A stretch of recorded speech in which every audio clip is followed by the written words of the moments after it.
व्याख्यामुत्रां करसरसिजैः पुस्तकं शङ्खचक्रैर्भिन्नस्फटिकरुचिरे पुण्डरीके निषण्णः अम्लानश्रीरमृतविशदैरंशुभिप्लावयन् मामाविर्भूयादनगमहिमा मानसे वागधीशः नमस्ते प्राणेश प्रणतविभवायामनिमगाः नमः स्वामिन् रामप्रियतमनमन्गुरुगुण नमस्तुभ्यं भीमप्रबलतमकृष्णेष्ट भगवन्नमः श्रीमन्मध्वप्रदिश सुदर्शन्नो जय जय श्रीगुरुभ्यो नमः नारायणं सुरगुरुं जगदेकनाथं भक्तप्रियं सकललोकनमस्कृतं च त्रैगुण्यवर्जितमजं विभुमाद्यमीशं वन्दे भुवग्रम् अमरासुरसिद्धवन्द्यं नारायणं नमस्कृत्य नरं चैव नरोत्तमं देवीं सरस्वतीं व्यासं ततो जयमुदीरे ವೇದವ್ಯಾಸುರ ಮಹಾಭಾರತದ ಚಿಂತಕರಿಗೆ ವಂದನೆಗಳು. ಶಾಂತಿ ಪರ್ವದ 277ನೆಯ ಪ್ರವಚನ. ಶ್ರೀಕೃಷ್ಣನ ಮಹಿಮೆಯ ಬಗ್ಗೆ ಧರ್ಮರಾಜನೇ ಮತ್ತೆ ಕೇಳಿದಾಗ ಭೀಷ್ಮರು ಬಹಳಷ್ಟು ವಿಶೇಷವಾಗಿ ಶ್ರೀಕೃಷ್ಣನ ಮಹಿಮೆಯನ್ನು ನೀಡುತ್ತಾ ಇದ್ದಾರೆ. ಅವರೆಲ್ಲರೂ ಮುಖ್ಯವಾಗಿ ಪರಶುರಾಮನಿಂದ ಭೀಷ್ಮ ತಿಳಿದಿದ್ದಾನೆ, ಗುರುಗಳಾದ್ದರಿಂದ. ಹಾಗೆ ಅಲ್ಲಿ ಹಸ್ತಿನಪುರದಲ್ಲಿ ಇರಲಾಗಿ ವೇದವ್ಯಾಸರಿಂದಾಗಿ ಹೆಚ್ಚು ತಿಳ್ಕೊಂಡಿದ್ದಾನೆ. ಅಷ್ಟೇ ಅಲ್ಲದೆ ಬಹಳ ಕಾಲದ ಬದುಕನ್ನು ಸಹಿಸಿರುವ ಮಾರ್ಕಂಡೇಯರು ಈಗಾಗಲೇ ಧರ್ಮರಾಜನಿಗೂ ವನದಲ್ಲಿದ್ದಾಗ ಕಾಡಿನಲ್ಲಿದ್ದಾಗ ತಿಳಿಸಿದ್ದಾರೆ. ಅದರಂತೆ ಅಸಿತ ದೇವಲ ಋಷಿಗಳು ಮತ್ತೆ ಮುಖ್ಯವಾಗಿ ಇಲ್ಲಿ ಭೀಷ್ಮರು ಗುರುತಿಸ್ತಾರೆ, ವಾಲ್ಮೀಕಿಯಿಂದ ನಾನು ಕೇಳಿದ್ದೇನೆ ಅಂತ. ಹೀಗಾಗಿ ಇವರೆಲ್ಲರಿಂದ ಕೇಳಿಕೊಂಡದ್ದು ಅಷ್ಟೇ ಅಲ್ಲದೆ ಅನೇಕರು ಈ ಲೋಕದಲ್ಲಿ ಬ್ರಾಹ್ಮಣರು, ವೇದವಲ್ಲವರು, ಭಗವಂತನ ಭಕ್ತರು ಹೇಳಿರುವ ಸಂಗತಿಗಳನ್ನು ನಾನು ಹೇಳುತ್ತೇನೆ ಕೇಳು ನೀನು ಅಂತ ಧರ್ಮರಾಜನಿಗೆ ತಿಳಿಸ್ತಾರೆ. ಅದರಲ್ಲಿಯೂ ಪುರಾಣಜ್ಞರಾದವರು, ವಿಶೇಷವಾಗಿ ಭಗವಂತನ ಚರಿತ್ರೆಗಳೆಲ್ಲ ಪುರಾಣಗಳಲ್ಲಿ ಇರ್ತವೆ. ಹಾಗಾಗಿ ಪುರಾಣಜ್ಞರು ಹೇಳಿದ್ದರನ್ನು ಹೇಳುತ್ತೇನೆ ಅಂತ ಭೀಷ್ಮರು ಹೇಳೋ ಮೂಲಕ ಈಗಾಗಲೇ ರಚನೆಗೊಂಡ ಪುರಾಣಗಳಲ್ಲದೆ, ಈಗಾಗಲೇ ಅಂದರೆ ಈಗಾಗಲೇ ಭೀಷ್ಮರು ಹೇಳುವಾಗ ವೇದವ್ಯಾಸರು ಭೀಷ್ಮರ ಕಾಲದಲ್ಲೇ ನೆಲೆಗೊಂಡವರು. ಒಂದು ದೃಷ್ಟಿಯಿಂದ ಭೀಷ್ಮರ ನಂತರದಲ್ಲಿ ತಾನೆ ಸತ್ಯವತಿ ಮೊದಲು ಭೀಷ್ಮರಂತಲೇ ವ್ಯಾಸರನ್ನು ಪಡೆದಿದ್ಲು. ಮತ್ತೆ ಭೀಷ್ಮ ಸತ್ಯವತಿಯನ್ನು ಈಚೆಗೆ ಶಂತನುವಿಗೆ, ತನ್ನ ಅಪಯನಿಗೆ ಕೊಡುವಂತೆ ಮಾಡಿಕೊಂಡದ್ದು. ಆಗಾಗಲೇ ಭೀಷ್ಮ ಇದ್ದ. ಭೀಷ್ಮ ಅವಸಾನವನ್ನು ಪಡೆಯುವಾಗ 800 ವರ್ಷಕ್ಕೆ ಬಂದಿದ್ದಾನೆ.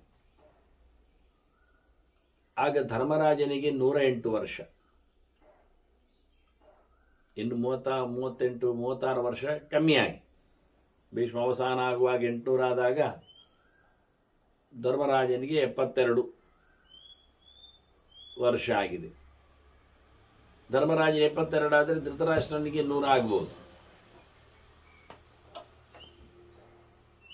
ದುರ್ಯೋಧನಾದಿಗಳಿಗೆಲ್ಲ 75, 72 ಹತ್ತಿರ ಆದರೆ ಧೃತರಾಷ್ಟ್ರನಿಗೆ ಒಂದು 25 ಆದರೂ ಅದಕ್ಕಿಂತ ಮೊದಲು ಕೂಡಿಸ್ಬೋದು, 25-30 ಆದರೂ 100 ಅಂತೂ ಖಂಡಿತ ಆಗ್ತದೆ. ಹಾಗಾಗಿ 100 ಹತ್ತಿರದಲ್ಲಿರುವುದು ಧೃತರಾಷ್ಟ್ರ.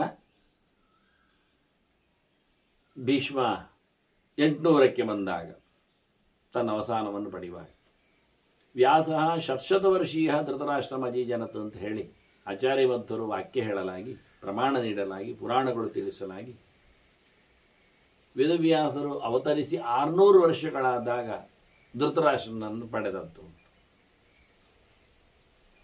ಈಗ ಧೃತರಾಷ್ಟ್ರ 100 ಆದರೆ ವೇದವ್ಯಾಸರಿಗೆ 700 ಆಯಿತು. ಆದರೆ ಭೀಷ್ಮರಿಗೆ 800. ಅಂದ ಭೀಷ್ಮರು ವೇದವ್ಯಾಸರು ಕೊಟ್ಟಿರತಕ್ಕ ಪುರಾಣಗಳನ್ನು ಅಧ್ಯಯನ ಮಾಡುವ ಮುಂಚೆಯೇ ಪುರಾಣಗಳ ಚಿಂತನೆಗಳನ್ನು ಸ್ವರ್ಗದಲ್ಲಿ ಮೇಲಿನ ಲೋಕದಲ್ಲಿ ಇರುವವರಲ್ಲಿ ಇರುವಂತೆ, ಬೃಹಸ್ಪತ್ಯಾಚಾರ್ಯರಲ್ಲಿ ಎಲ್ಲ ಇರುವಂತೆ, ಹಾಗಾಗಿ ಅದೆಲ್ಲ ಲೋಕದಲ್ಲಿ ಪಸರಿಸಿಕೊಂಡಿರಿ. ಅದನ್ನ ಅವರಲ್ಲೇ ಹೇಳಿರತಕ್ಕಂಥ ವಾಸುದೇವನ ಕೃಷ್ಣನ ಮಹಿಮೆಯನ್ನು ಹೇಳುತ್ತೇನೆ ಅಂತ ಭೀಷ್ಮರು ತಿಳಿಸ್ತಾರೆ.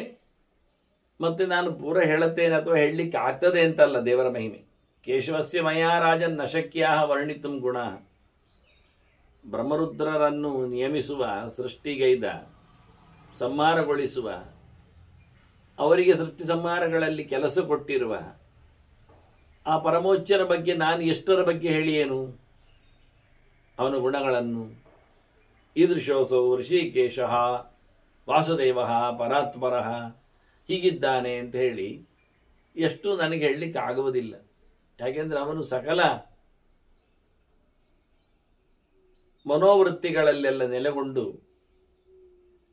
ವ್ಯಾಪಾರಗಳನ್ನೆಲ್ಲ ಜಗತ್ತಿನಲ್ಲಿ ನಡೆಸುವವನು. ಅದ್ಭುತವಾಗಿರತಕ್ಕಂತಹ ಆನಂದದ ಸೆಲೆ, ಸೂರ್ಯಮಂಡಲ ಮಧ್ಯವರ್ತಿಯಾಗಿ ಜಗತ್ತನ್ನು ತನ್ನ ಕಿರಣಗಳಿಂದ ಬೆಳಗಿಸ್ತಾನೆ. ಎಲ್ಲರಿಗಿಂತ ಮಿಗಿಲಾದವನು, ಸರ್ವೋತ್ತಮನಾದವನು ಅಂಥವನು ಇವತ್ತು ವಸುದೇವನ ಮಗನಾಗಿ ಕೃಷ್ಣನಾಗಿ ಅವತರಿಸಿ ಮಹಿಮೆಯನ್ನು ತೋರಿಸಿರುವುದರಿಂದ ಎಷ್ಟೆಲ್ಲ ಹೇಳಬಲ್ಲೆ, ಹೇಳಿಯೇನು ಅಂತ ಹೇಳುತ್ತಾ ಭೀಷ್ಮರವನ ಪೂರ್ವೇತಿಹಾಸಗಳ ಬಗ್ಗೆ, ಅಂದರೆ ಸೃಷ್ಟಿಯಾದಿಗಳ ಚಿಂತನೆಗಳಲ್ಲಿ ಭಗವಂತನ ಎತ್ತರವನ್ನು ಬಣ್ಣಿಸ್ತಾರೆ. ಕೇಶವ ಭರತಶ್ರೇಷ್ಠ ಭಗವಾನ್ ಈಶ್ವರ ಪ್ರಭು.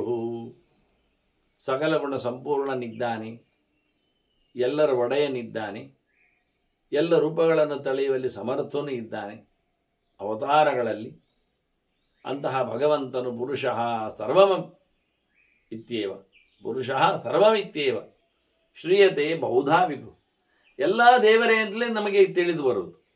ಎಲ್ಲ ದೇವರೇ ಅಂದರೆ ಸರ್ವಂಕಲ್ವಿದಂ ಬ್ರಹ್ಮ ಅಂತ ಹೇಳುವ ಅರ್ಥಗಳಲ್ಲಿ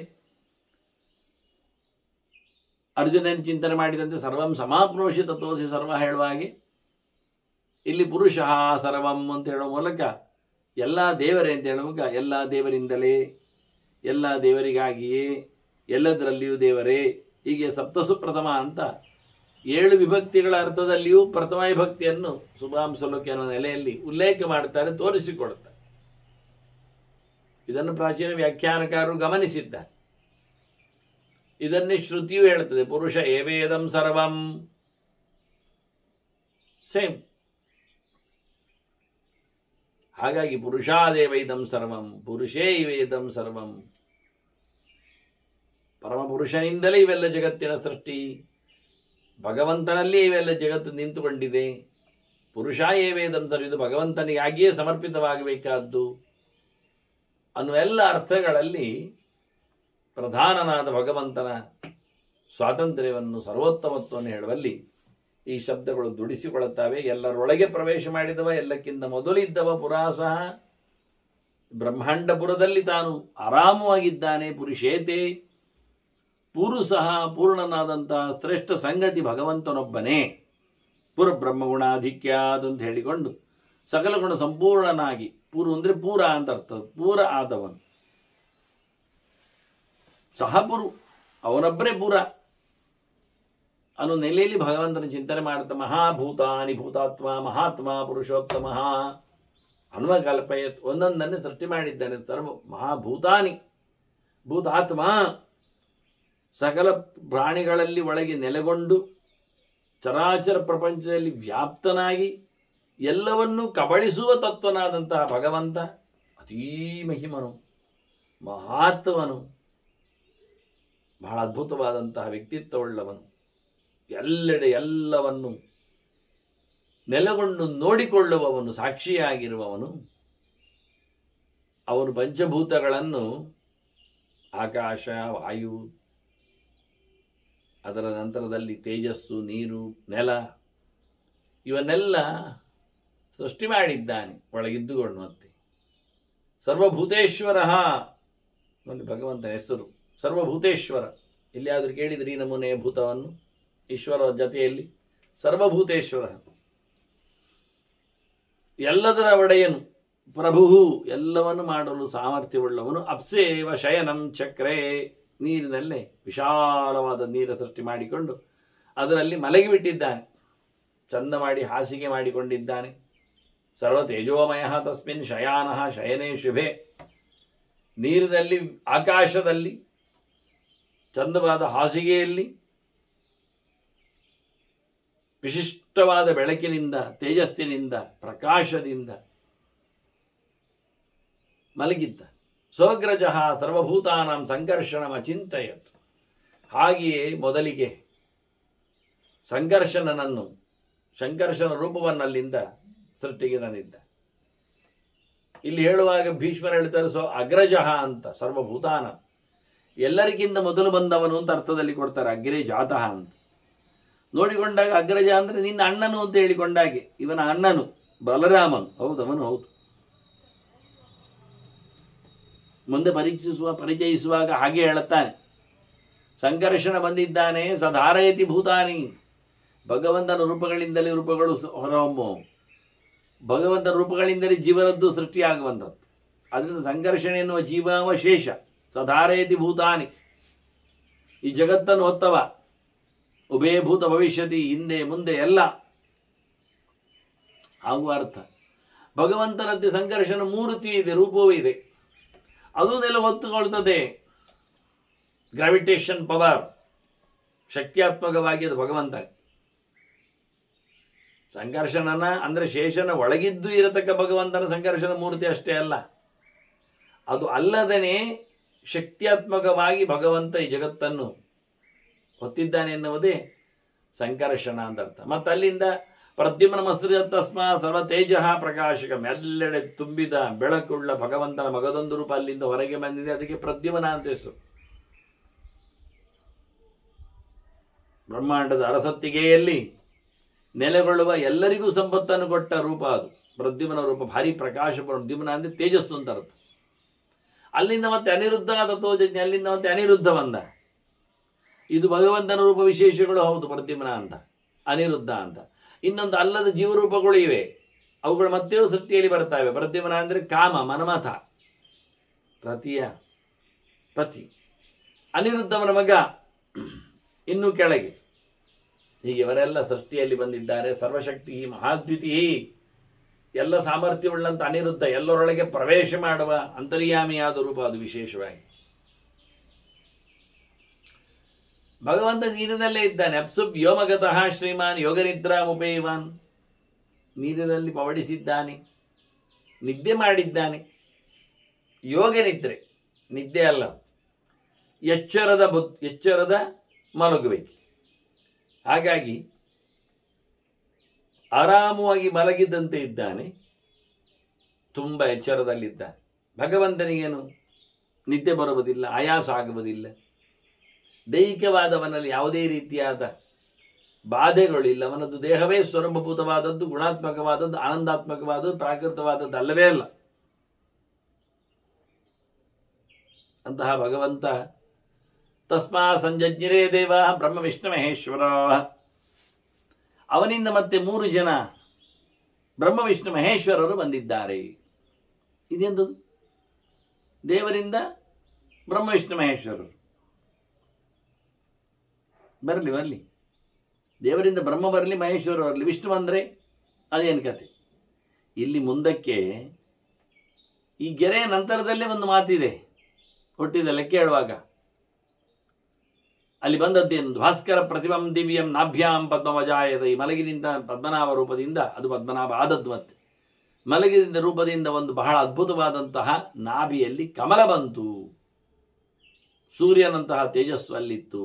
ಬ್ರಹ್ಮ ಸಮಭವತ್ತಾತ ಪುಷ್ಕರೇ ಭ್ರಾಜಯಂದಿಶ, ಲೋಕವನ್ನು ಬೆಳಗಿಸುತ್ತ ಅದರಲ್ಲಿ ಬ್ರಹ್ಮ ಹುಟ್ಟಿದ ಅಂತ ನೋಡಿ. ಬ್ರಹ್ಮ ಹುಟ್ಟಿದ ಅಂತೇಳಿ ಕಮಲದಲ್ಲಿ ಸೃಷ್ಟಿಯನ್ನು, ನಾಭಿಯಲ್ಲಿನ ಸೃಷ್ಟಿಯನ್ನು ಹೇಳ್ತಾ ಅದು ಪದ್ಮನಾಭ ರೂಪ ಆಯ್ತಾಗ ಅಲ್ಲಿ ಬಂದಾಗ. ಆ ರೂಪದಿಂದ ಬ್ರಹ್ಮ ವಿಷ್ಣು ಮಹೇಶ್ವರ ಹುಟ್ಟಿದ್ದಾರೆ ಹೇಳ್ತಾ ಇದ್ದಾರೆ. ಬ್ರಹ್ಮ ಹುಟ್ಟಿದ್ದು ಸರಿ ಹೇಳುವ, ಮತ್ತೆ ರುದ್ರ ಹುಟ್ಟಲಿಕ್ಕಿದ್ದಾನೆ. ವಿಷ್ಣು ಹುಟ್ಟಿದ್ರೆ ಅಂದರೆ ಅದಕ್ಕೆ ಇಲ್ಲಿ ಒಂದು ವಿಶೇಷತೆ ಇದೆ. ಏನಂದರೆ, ಹೇಗೆ ಭಗವಂತನಿಂದ ವಾಸುದೇವ ರೂಪದಿಂದ ಸಂಕರ್ಷಣ ರೂಪ, ಅಲ್ಲಿಂದ ಪ್ರದ್ಯುಮ್ನ ರೂಪ, ಅಲ್ಲಿಂದ ಅನಿರುದ್ಧ ರೂಪ ಹುಟ್ಟಿತೋ, ಒಂದು ರೂಪದಿಂದ ಒಂದು ರೂಪದ ಭಗವಂತನದ್ದು ಹುಟ್ಟಿತೋ, ದೀಪಾಂತರಮ್ಯತ ಅಂತ. ಅದರಂತೆ ಭಗವಂತನಿಂದ ಮತ್ತೆ 3 ರೂಪಗಳು ಅಂದರೆ ಇದು ಬ್ರಹ್ಮಣಿ ಬ್ರಹ್ಮರೂಪೋಸೌ ಶಿವರೂಪೇ ಶಿವಸ್ಥಿತ ಪ್ರತಿಗೇವ ಸ್ಥಿತೋ ವಿಷ್ಣು ಅಂತ ಹೇಳಿದ ಹಾಗೆ ಬ್ರಹ್ಮನಲ್ಲಿ ಬ್ರಹ್ಮ ಎನ್ನತಕ್ಕಂಥ ಭಗವಂತನ ರೂಪ ಇದೆ, ರುದ್ರನಲ್ಲಿ ರುದ್ರ ಎನ್ನತಕ್ಕಂಥ ರೂಪ ಇದೆ. ಅದನ್ನು ಪ್ರತ್ಯೇಕವಾಗಿ ಗಮನಿಸಲಿಕ್ಕೂ ಗುರುತಿಸಲಿಕ್ಕೂ ಬರ್ತದೆ. ದೇವರು ಎಲ್ಲರೊಳಗೂ ಪ್ರವೇಶ ಮಾಡ್ತಾರೆ ಎನ್ನುವುದು ಸತ್ಯ, ಕಾರ್ಯಕಾಲದಲ್ಲಿ ವಿಶೇಷ ಎನ್ನುವುದು ಇನ್ನೂ ಸತ್ಯ. ಅದಕ್ಕೆ ಅದರದ್ದೇ ಆಗಿರತಕ್ಕಂಥ ಹೆಸರುಗಳು ವೈಭವಗಳು ಇವೆ ಎನ್ನುವುದು ಅಷ್ಟೇ ಕರಾರುವಾಕ್ಕಾಗಿರುವಂಥ. ಚತುರ್ಮುಖನೇ ಹೇಳ್ತಾನೆ ಸೃಷ್ಟಿಗೆ ಬಂದಾಗ, ಸೃಜಾಮಿ ತನ್ನಿಯುಕ್ತೋಹಂ ಹರೋ ಹರತಿ ತದ್ವಶಃ ಅಂತ. ನಾನವನ ಅಂಕೆಗೆ ಒಳಪಟ್ಟು ಸೃಷ್ಟಿ ಮಾಡುತ್ತೇನೆ, ಅವನ ಕಂಟ್ರೋಲಲ್ಲಿಯೇ ರುದ್ರದೇವ ಸಂಹಾರಕ್ಕೆ ನೆನೆಗೊಳ್ಳುತ್ತಾನೆ. ಇಡೀ ಜಗತ್ತನ್ನು ಭಗವಂತ ವಿಶ್ವಂ ಪುರುಷರೂಪೇಣ ತನ್ನ ಪುರುಷ ರೂಪದಿಂದ ವಿಷ್ಣು ರೂಪದಿಂದ ಪರಿಪಾತಿ ರಕ್ಷಣೆ ಮಾಡ್ತಾನೆ. ಹೀಗೆ ಭಗವಂತ ತ್ರಿಶಕ್ತಿ ಧೃತ್ 3 ರೂಪ ಹೊತ್ತಿದ್ದಾನವನು, ಅವನಲ್ಲಿದೆ. ಅದರದ್ದು ಪ್ರತ್ಯೇಕವಾಗಿ ಗಮನಿಸಲಿಕ್ಕೆ ಬಹಳ ಕಷ್ಟ ಆಗ್ತದೆ, ತೋರಿಸಿಕೊಡುವುದಿಲ್ಲ ದೇವರದು. ದೇವರು ನೋಡಿ ಸಮುದ್ರ ಮಥನದ ಕಥೆ ಕೇಳುವ, ಅಲ್ಲಿ ಎಲ್ಲರೂ ಎಳೆದು ಸೋತರು, ದೇವತೆಗಳು ದಾನವರು ಎಲ್ಲ. ಕೊನೆಗೆ ಅವರಲ್ಲಿ ಮತ್ತೆ ಮುಂದುವರಿಲಿ ಅಂತೇಳಿ ಚತುರ್ಮುಖ ಹೇಳುತ್ತಾನೆ, ಅಮೃತ ಮಥನ ಸಾಮರ್ಥ್ಯಕ್ಕೋಸ್ಕರ ಭಗವಂತ ಪ್ರವೇಶ ಮಾಡ್ತಾನೆ. ತಥಾಸುರಾನಾವಿಷದಾಸುರೇಣ ಭಾವೇನ ಆವಿಷದಾಸುರೇಣ ರೂಪೇಣ. ಅಸುರರ ಒಳಗೆ ಭಗವಂತ ಪ್ರವೇಶ ಮಾಡುತ್ತಾನೆ. ಹೇಗೆ? ಅಸುರ ರೂಪದಲ್ಲಿ. ತೇಷಾಂ ಬಲವೀರ್യമೀರಯನ್, ಅವರಿಗೆ ಬಲ ಪರಾಕ್ರಮ ಅವರ ಸಾಮರ್ಥ್ಯ ತಾಕತ್ತು ಎಲ್ಲ ಉದ್ಬೋಧಗೊಳಿಸ್ಲಿಕ್ಕೋಸ್ಕರ ಮೇಲೆ ಮಾಡಲಿಕ್ಕೆ. ಉದ್ದೀಪಯನ್ ದೇವಗಣಾಂಶ್ಚ ವಿಷ್ಣು ದೈವೇನ, ಇತ್ತ ದೇವತೆಗಳ ಗಣನಗಳಲ್ಲಿಯೂ ದೇವರು ಪ್ರವೇಶ ಮಾಡಿದ್ದಾನೆ. ದೈವೇನ ರೂಪೇಣ, ಅಲ್ಲಿ ಆಸುರ ರೂಪದಲ್ಲಿ ಭಗವಂತ ಹೋಗಿದ್ದಾನೆ, ಇಲ್ಲಿ ದೈವ ರೂಪದಲ್ಲಿ ಭಗವಂತ ಹೋಗಿದ್ದಾನೆ. ಅವರಲ್ಲಿಯೂ ತಮ್ಮ ಪರಾಕ್ರಮವನ್ನು ಉತ್ತೇಜಗೊಳಿಸ. ನಾಗೇಂದ್ರ ಮತಾಪರೇಣ, ವಾಸುಕಿಯೊಳಗೆ ಹೋಗಿದ್ದಾನೆ, ಮತ್ತೆ ಅದು ವಾಸುಕಿ ರೂಪದಲ್ಲಿ ಹೋಗಿದ್ದಾನೆ. ಅಲ್ಲಿ ದೇವತೆಗಳಲ್ಲಿ ದೇವರೂಪಗಳಿಂದ, ಅಸುರರಲ್ಲಿ ಅಸುರ ರೂಪಗಳಿಂದ. ಹೀಗಾಗಿ ಭಗವಂತನಿಗೆ ಬಹಳಷ್ಟು ರೂಪ ವಿಶೇಷಗಳೆಲ್ಲ ಇವೆ. ಅದರಿಂದ ಬ್ರಹ್ಮನೊಳಗೆ ಬ್ರಹ್ಮನಾಮಕನಾಗಿ ಸೃಷ್ಟಿ ಮಾಡಲಿಕ್ಕೋಸ್ಕರ ಭಗವಂತ ಇದ್ದಾನೆ. ಪ್ರತ್ಯೇಕವಾಗಿಯೂ ಬ್ರಹ್ಮರೂಪದಲ್ಲಿ ಇದ್ದಾನೆ. ಶಿವನೊಳಗೆ ಶಿವನಾಗಿ ನಿಂತುಕೊಂಡಿದ್ದಾನೆ. ಪ್ರತ್ಯೇಕವಾಗಿ ಶಿವನಾಮಕವಾದ ಭಗವಂತನ ರೂಪಗಳಿರ್ತವೆ. ಹೀಗಾಗಿ ಭಗವಂತ ತನ್ನ ರೂಪಗಳನ್ನು ತಾನು ಸೃಷ್ಟಿ ಮಾಡಿದ್ದಾನೆ. ಅಷ್ಟೇ ಅಲ್ಲದೆ ಜೀವರನ್ನು ಸಹ ಬ್ರಹ್ಮರುದ್ರರನ್ನು ಸೃಷ್ಟಿ ಮಾಡಿದ್ದು ಉಂಟವ ಮುಂದಕ್ಕೆ ಕ್ರಮಬದ್ಧವಾಗಿ.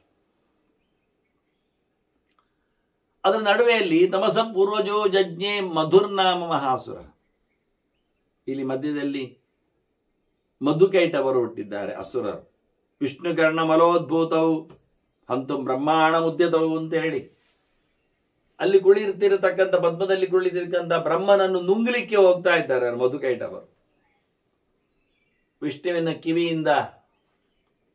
ಕಿವಿಯ ಮಲದಿಂದ ಹುಟ್ಟಿದ್ದಾರೆ ನೋಡಿ. ನಾರಾಯಣನಿಗೂ ಕಿವಿಯಲ್ಲಿ ಮಲ ಉಂಟು ನೋಡಿ. ಅದಕ್ಕೆ ಇವರು ಹೇಳುದು, ಒಬ್ಬ ರಾಜಸ ಒಬ್ಬ ತಾಮಸ, ಒಂದು ತಮೋಗುಣದಿಂದ ಒಂದು ರಜೋಗುಣದಿಂದ ಹುಟ್ಟಿದ. ತಮೋಗುಣದಿಂದ ಮಧು ಹುಟ್ಟಿದ್ದಾನೆ, ರಜೋಗುಣದಿಂದ ಕೈಟಭ ಹುಟ್ಟಿದ್ದಾನೆ. ಇವರಿಬ್ಬರು ಬ್ರಹ್ಮದೇವರ ಮೇಲೆ ಮುಗಿದು ಬೀಳಲು ಹೋದಾಗ ವಿಷ್ಣು ಅವರ ಜೊತೆಯಲ್ಲಿ ಹೋರಾಟ ಮಾಡ್ತಾನೆ. ನಾರಾಯಣ ಮಲಗಿದವ. ಆ ಹೋರಾಟ 106 ವರ್ಷಗಳ ಕಾಲ ನಡೆದಿದೆ, ದಿವ್ಯಲೋಕ ವರ್ಷದಂತೆ. ಅಷ್ಟು ಏನು ಜೋರು ಕೇಳಿದ್ರೆ ಕಾದಾಡ. ಆ ಮಧುಕೈಟಭರೊಳಗೆ ಪ್ರಾಣ ಪ್ರವೇಶ ಮಾಡಿದ್ದಾನೆ. ಹಾಗಾಗಿ ಬಹಳ ಜೋರಾದ ಒಂದು ಆಟ ಯಕ್ಷಗಾನ. ಮಧ್ಯರಾತ್ರಿಯಿಂದ ಬೆಳಗ್ಗಿನವರೆಗೆ ಚಂಡೆಯವರು ಹೊಡಿದ ಆಗುವಾಗ ಈ ತರ್ಪೆ ಕಿರೀಟಿದವರೆಲ್ಲ ಕುಣಿತಾ ಇರುವುದಿಲ್ಲ. ಹಾಯ್ ಆಟ ತೋರಿಸುವಿರಿ ಜನರಿಗೆ. ಹಾಗಾಗಿ ವೈಭವದ ಬಣ್ಣದ ವೇಷದಲ್ಲಿ ಗಮ್ಮತ್ತು ಕಾಣುವಂಥದ್ದು. ಅದಕ್ಕೆ ಅದನ್ನು ವಿಸ್ತಾರಗೊಳಿಸ್ತಾರೆ. ಹಾಗೆ ಮಧುಕೈಟಭರನ್ನು ವಿಸ್ತಾರಗೊಳಿಸಿದ್ದಾನೆ ದೇವರು.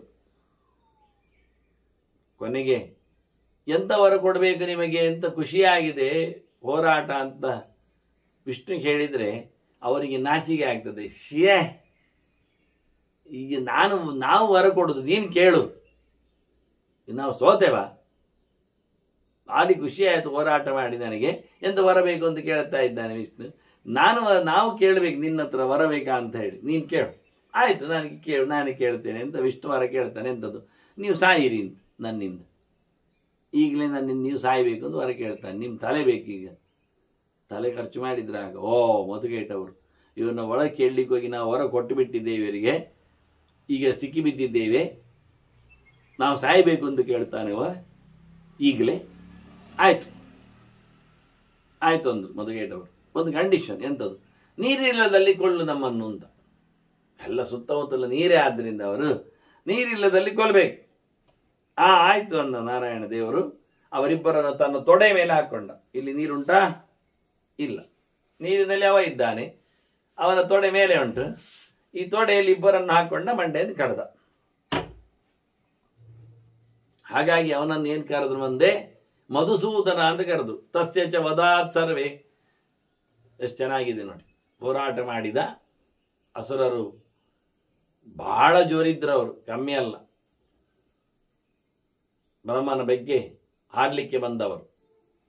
ಬ್ರಹ್ಮಣೋಪಚಿತಿಂ ಕುರುವನ್ ಜಗಾನ ಪುರುಷೋತ್ತಮ ತಮುಗ್ರಂ ಉಗ್ರ ಕರ್ಮಾಣಂ ಉಗ್ರಬುದ್ಧಿಂ ಸಮಾಸ್ಥಿತಂ.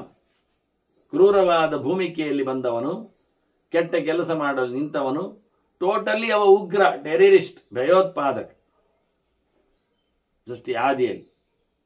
ಹಾಗಾಗಿ ಅವನನ್ನು ಮಧು ನಾಮಕ ದೈತ್ಯನನ್ನು, ಕೆಟ್ಟವನನ್ನು ನಾರಾಯಣ ಹೊಡೆದಾಕಿದ.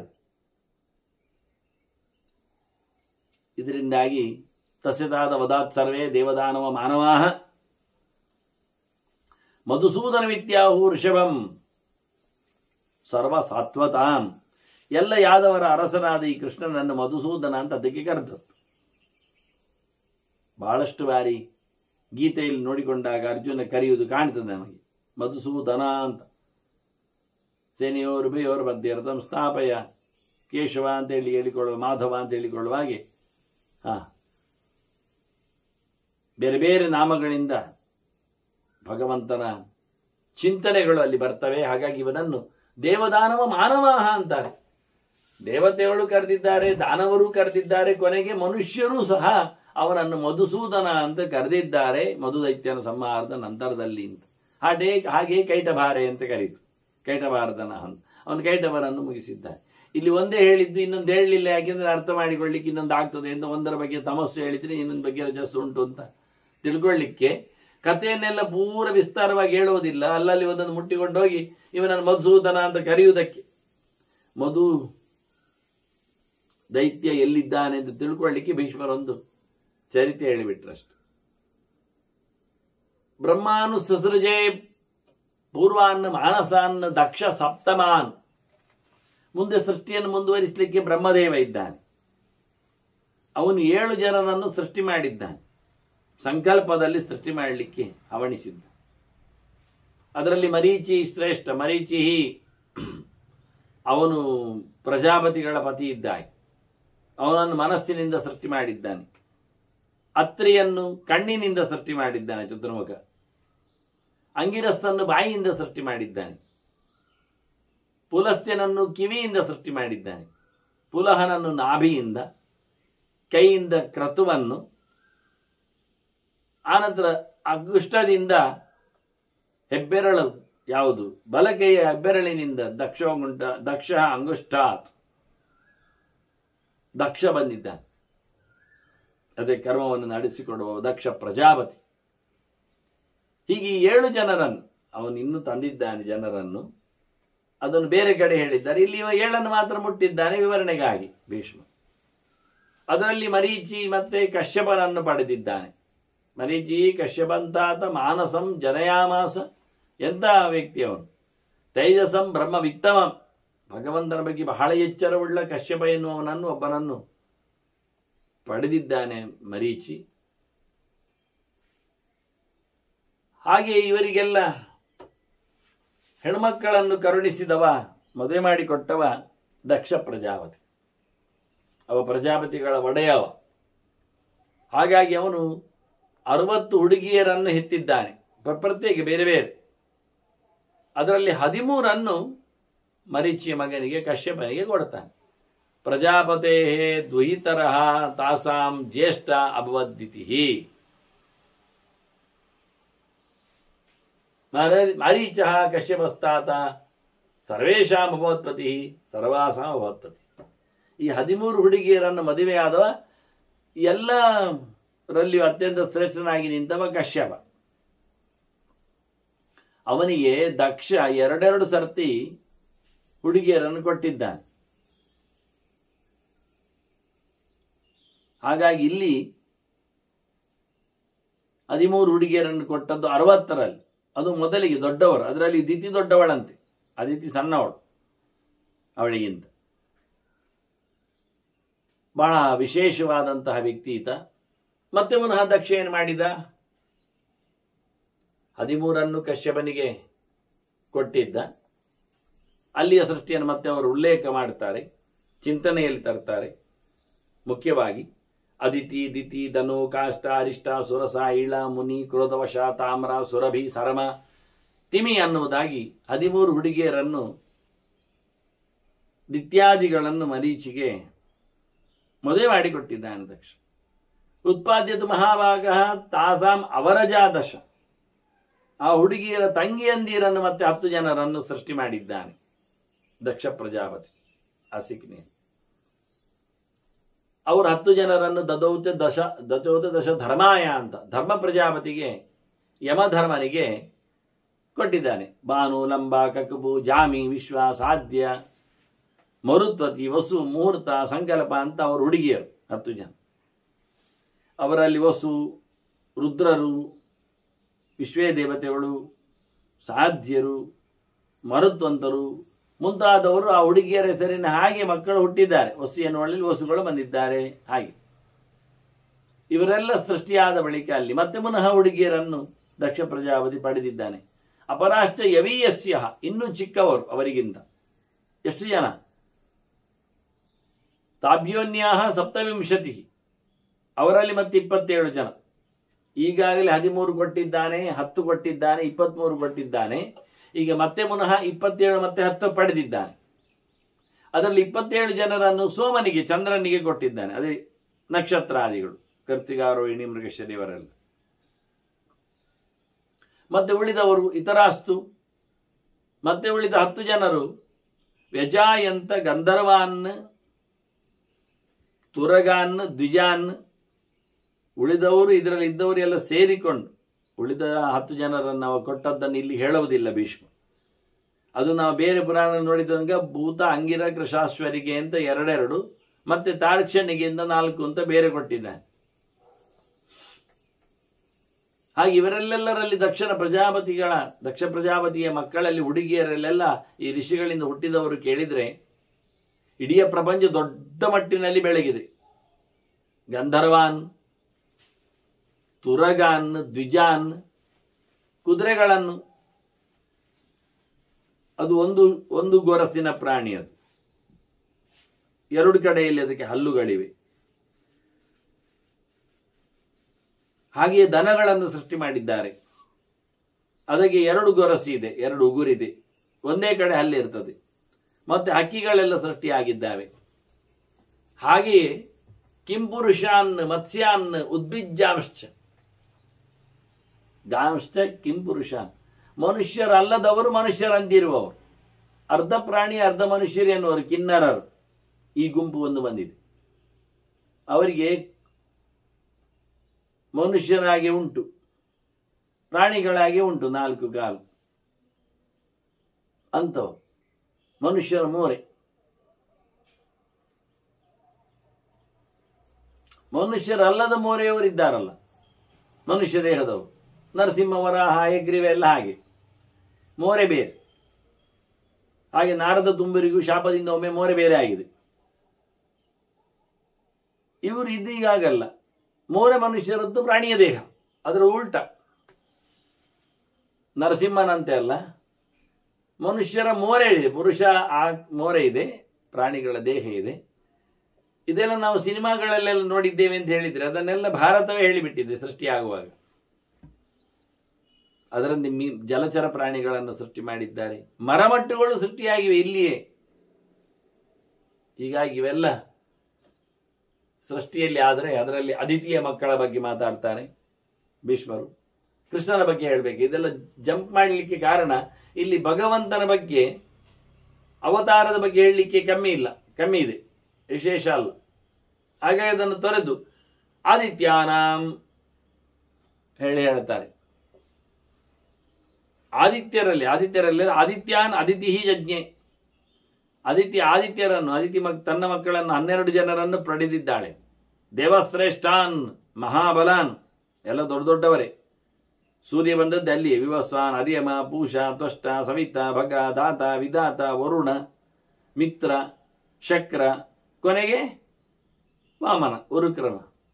ಹೀಗಾಗಿ 12 ಜನ ಅದಿತಿ ಮಕ್ಕಳನ್ನು ಪಡೆದಿದ್ದಾಳೆ. ತೇಷಾಂ ವಿಷ್ಣು ವಾಮನೋಭೂತ್. ಅದರಲ್ಲಿ ಕಡೆಯವನಾದರೂ ಅವನು ವಾಮನನಾದ.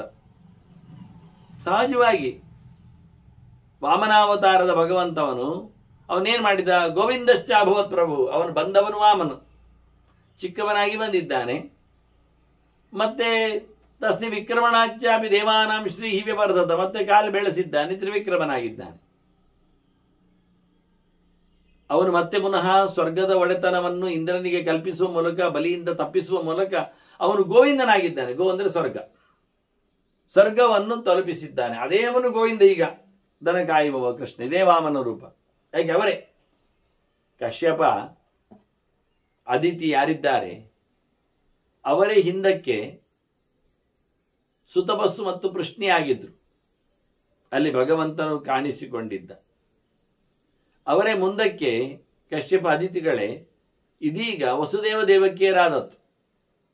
ಅಲ್ಲಿ ವಾಮನ ಬಂದಿದ್ದ, ಅಲ್ಲಿ ಪೃಷ್ಣಿಗರ್ಭ ಬಂದಿದ್ದ, ಇಲ್ಲಿ ಕೃಷ್ಣ ಬಂದಿದ್ದಾನೆ. ಅವರಿಗೆ ಅವರು ತಪಸ್ಸು ಮಾಡಿ ನನಗೆ ದೇವರು ಮಗನಾಗಬೇಕು, ದೇವರಂತವರು ಮಗ ಬರಬೇಕು ಅಂತ ಹೇಳಿದ್ದಕ್ಕೆ 3 ಬಾರಿ ಅವರ ಪ್ರಾರ್ಥನೆಗೆ ಭಗವಂತ 3 ಸರ್ತಿ ಅವರ ಮನೆಯಲ್ಲಿ ಹುಟ್ಟಿದ್ದಾನೆ. ನೆನಪಿಸಿಲವೇ ಬಹಳಷ್ಟು ಅದ್ಭುತವಾದಂಥ ರೂಪಗಳಿಂದ ಬರ್ತಾನವನು. ಹಾಗೆ ಇಲ್ಲಿ ಅದಿತಿಯ ಮಕ್ಕಳಲ್ಲಿ ಶ್ರೇಷ್ಠರಾದವನು ಭಗವಂತ ನಾರಾಯಣ. ತೇಷಾಂ ವಿಷ್ಣು ನಾಮತೋಭೂತ್ ಗೋವಿಂದ ಅಂತೇಳಿ, ಅದರಂತೆ ತಸ್ಯ ವಿಕ್ರಮಣಾಚಾಪಿ ದೇವಾನಾಂ ಶ್ರೀಹಿ ವ್ಯವರ್ಧತ. ಅವನು ಮತ್ತೆ ಬೆಳೆದದ್ದರಿಂದ ದೇವತೆಗಳಿಗೆ ಸ್ವರ್ಗ ಸಿಕ್ಕಿತು. ದಾನವಾಶ್ಚ ಪರಾಭೂತಾ. ದೈತ್ಯರೆಲ್ಲ ಸೋತೋದ್ರು. ಮತ್ತು ಉಳಿದವರು ದೈತ್ಯರು ಮಾತ್ರ ಅಲ್ಲ, ಅದಿತಿಯ ಮಕ್ಕಳು ದೈತ್ಯರು ಅಂತ, ಅದಿತಿಯ ಮಕ್ಕಳು ಆದಿತ್ಯರು ಅಂತ. ಅದರೊಟ್ಟಿಗೆ ಆಸುರಿ ಪ್ರಜಾ ದೈತೇಯ, ದ್ವಿತೀಯ ಮಕ್ಕಳು ಅಸುರರು, ದಾನವರು ಇವರೆಲ್ಲ ಹೋಗಿದ್ದಾರೆ. ದಾನವರನ್ನು ಧನು ಹೆತ್ತಿದ್ಲು ಹೇಳಲಿಕ್ಕೆ ಹೋದ್ರೆ. ವಿಪ್ರಜಿತ್ತಿ ಪ್ರಧಾನಾಂಶ ದಾನವಾನ್ ಅಸೃಜತ್ ಧನುಹುನ್. ವಿಪ್ರಜಿತ್ತಿ ಮುಂತಾದ ಸುಮಾರು 50-60 ದಾನವರನ್ನು, ದೊಡ್ಡವರನ್ನೆಲ್ಲ ಸೃಷ್ಟಿ ಮಾಡಿದವಳು ಧನು ಇದ್ದಾಳೆ. ದ್ವಿತೀಯ ಆದ ನಂತರ ಅದಿತಿ ಆದ ನಂತರ ಧನುವೇ ಮೇಲೆ ಕಕ್ಷೆಯಲ್ಲಿ, ಅಂದರೆ ಮೇಲಿನ ಹಂತದಲ್ಲಿ ವಾಸ್ತವವಾಗಿ ಅವರ ಅಕ್ಕ ತಂಗಿಯರಲ್ಲಿ ದೊಡ್ಡವಳಾಗಿ ಗುರುತ್ವಕ್ಕೆ ಬರ್ತಾರೆ. ದಿತಿಸ್ತು ಸರ್ವಾನ್ ಅಸುರಾನ್. ದಿತಿ ಎಲ್ಲ ದೈತ್ಯರನ್ನು ಸೃಷ್ಟಿ ಮಾಡಿದ, ಅಸುರರನ್ನು. ತದ ಸದರ್ಜ ಭಗವಾನ್ ಮೃತ್ಯುಂ ಲೋಕ ಭಯಂಕರ. ದೇವರೇನು ಮಾಡಿದ? ಮತ್ತೆ ಇವೆಲ್ಲ ಪ್ರಪಂಚದ ವೈಭವದ ಸೃಷ್ಟಿಯಾದ ಬಳಿಕದಲ್ಲಿ ಲೋಕ ಭಯಂಕರವಾದ ಯಮನನ್ನು ಸೃಷ್ಟಿ ಮಾಡ್ತಾನೆ, ಮೃತ್ಯು ದೇವತೆಯನ್ನು ಸೃಷ್ಟಿ ಮಾಡ್ತಾನೆ. ಬೇರೆ ಬೇರೆ ರೂಪಗಳಲ್ಲಿ ಮೃತ್ಯುವನ್ನು ಸೃಷ್ಟಿ ಆಗಿದ್ದರೂ ಮೃತ್ಯುವಾಗಿ ಸೃಷ್ಟಿ ಮಾಡಲಿಕ್ಕೆ ದೇವರು ನಡೆಸಿಕೊಟ್ಟಿದ್ದಾನೆ. ಅವನು ಸಂತಾರಂ ಸರ್ವಭೂತಾನ, ಎಲ್ಲರನ್ನು ಮುಗಿಸುವವ, ಯಾವ ಜೀವರನ್ನು ಉಳಿಸುವುದಿಲ್ಲ. ಲೋಕದಲ್ಲಿ ಬಂದ ಬಳಿಕ ಇಷ್ಟರ ಬಳಿಕ ಹೋಗ್ಲಿಕ್ಕೆ ಉಂಟು ಹೇಳಿದ್ದಿಂದ ಹೋಗಲೇಬೇಕು. ಹಾಗೆ ಅದಕ್ಕಾಗಿ ಸಮಯವನ್ನು, ಟೈಮನ್ನು ಸೃಷ್ಟಿ ಮಾಡಿದ್ದಾನೆ. ಅಹೋರಾತ್ರಂಚ ಕಾಲಂಚ, ದೇವರು ಟೈಮ್ ಸೃಷ್ಟಿ ಮಾಡಿದ್ದಾನೆ. ಸರ್ವಶೋನು ವ್ಯಕಲ್ಪಯಾತ್, ಎಲ್ಲ ಅನುಕ್ರಮ ಪ್ರಕಾರ ಒಂದೇ ನಮನಿ ಧಾತಾಯತಾ ಪೂರ್ವ ಕಲ್ಪಯತ ಹಿಂದಿನ ಸೃಷ್ಟಿಯಲ್ಲಿ ಬಂದ ಹಾಗೆ ಸೃಷ್ಟಿಯನ್ನು ನಡೆಸಿಕೊಟ್ಟಿದ್ದಾನೆ. ಕಾಲದ ಸೃಷ್ಟಿ, ಕಾಲದಲ್ಲಿ ಅಂದರೆ ವತ್ಸರಗಳ ಸೃಷ್ಟಿ. ಪ್ರಧಾನವಾಗಿ 5 ಅಂಶಗಳನ್ನು ನಾವು ದೊಡ್ಡ ಮಟ್ಟಿನ ನೋಡುವುದಾದರೆ ವರ್ಷ, ಅಯನ, ಋತು, ಮಾಸ, ಪಕ್ಷ. ಪಕ್ಷಗಳು 15 ದಿನದ್ದು, ಮಾಸಗಳು 30 ದಿನದ್ದು, ಋತುಗಳು 2 ತಿಂಗಳದ್ದು, ಅಯನಗಳು 3 ಋತುಗಳದ್ದು, ವರ್ಷ 2 ಅಯನದ್ದು. ಹಾಗಾಗಿ 5 ಕಾಲದ ದೊಡ್ಡ ಅವಯವಗಳು. ಅಹೋರಾತ್ರಂಜ ರಾತ್ರಂಜ, ರಾತ್ರಿ ಹಗಲು ಎನ್ನುವುದನ್ನು ಸೃಷ್ಟಿ ಮಾಡಲಿ ಶುರು ಮಾಡಿದ. ಅದಕ್ಕೆ ನಡುವೆ ಸೂರ್ಯ ಬೇಕಿತ್ತಲ್ಲ, ಬರ್ತದೆ ಈಗ ಕಥೆಯಲ್ಲಿ ಬರಬೇಕಷ್ಟೇ. ಅವನು ಸೃಷ್ಟಿಯ ಬಿತ್ತರವನ್ನು ಬಹಳಷ್ಟು ಶುದ್ಧವಾಗಿ ಭೀಷ್ಮರು ಉಲ್ಲೇಖ ಮಾಡುತ್ತಾ ಇದ್ದಾರೆ. ಈ ನಡುವೆ ಭಗವಂತನ ಚಿಂತನೆಯನ್ನು ಹೇಳಲಿಕ್ಕೆ ಹೊರಟು ಅಹೋರಾತ್ರಂಚ ಕಾಲಂಚ ಅಂತೇಳಿ ಪ್ರತಿನಿತ್ಯದ ವ್ಯವಸ್ಥೆ. ದಿನದಲ್ಲಿ 5 ಯೂನಿಟ್, 5 ಬಗೆಗಳು. ದಿನವಾರ ನಕ್ಷತ್ರ ಯೋಗಕರಣ ಅಂತ.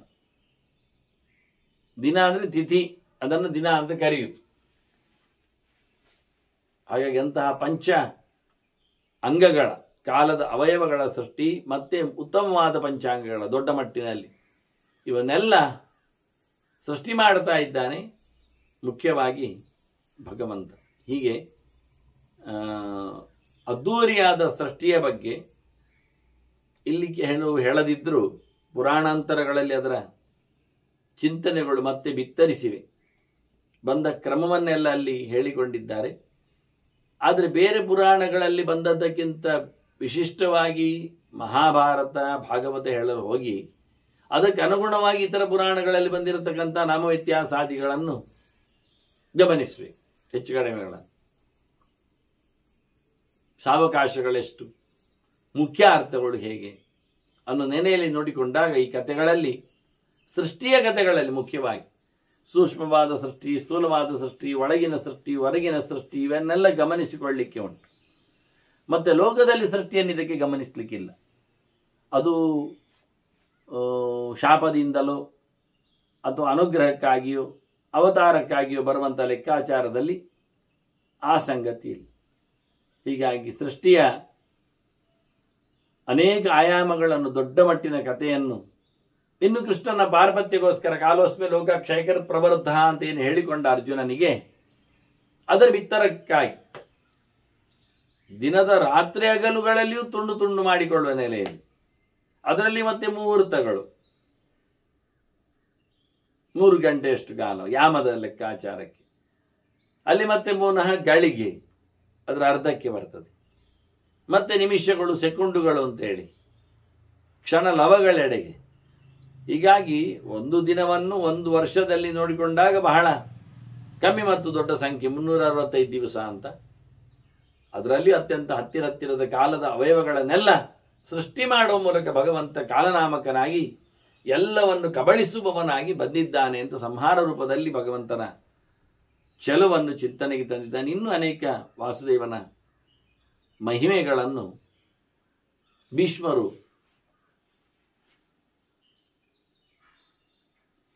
ಚಿಂತನೆಗೆ ತಂದಿದ್ದಾರೆ. ಅದರ ಮುಂದಿನ ಚಿಂತನೆಯಲ್ಲಿ ನಾವು ಕೇಳುವ ವಂದನೆಗಳೊಂದಿಗೆ ಶ್ರೀಕೃಷ್ಣ ನಾರಾಯಣ ನಾರಾಯಣ ನಾರಾಯಣ.